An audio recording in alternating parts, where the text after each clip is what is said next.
अस्सलामुअलैकुम दोस्तों, मैं हूं आपका भाई मोहम्मद नदीम और आप देख रहे हैं हमारा यूट्यूब चैनल कामा मुंडा। दोस्तों आज का व्लॉग बहुत ही बेस्ट व्लॉग इंशाल्लाह आपके बहुत ही पसंद आएगा। दोस्तों आज मैं आपको दिखाने जा रहा हूं जो मशीन है रूह को पेलती है, वो मैं आपको दिखाऊंगा। जो ये देखें दोस्तों, आप देख सकते हैं, देखें जो रूह इसको साफ़ करती है, साफ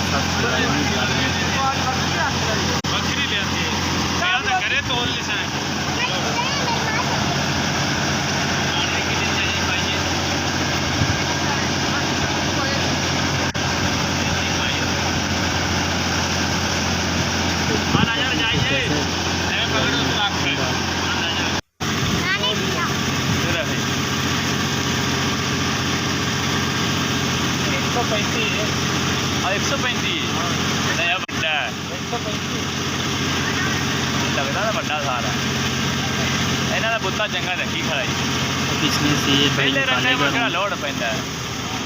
देखना दो,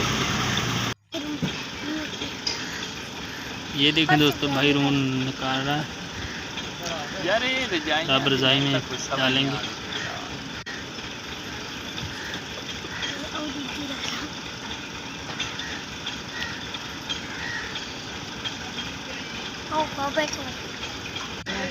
है तो लोगड़ी यार इन्होंने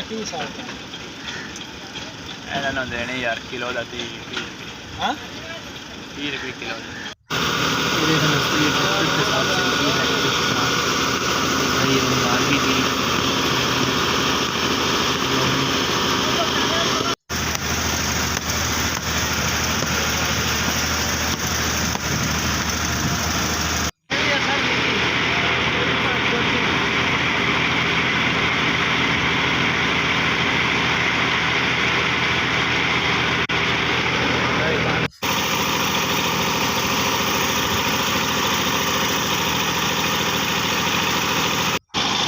अगर दोस्तों वीडियो अच्छी लगे तो हमारे यूट्यूब चैनल को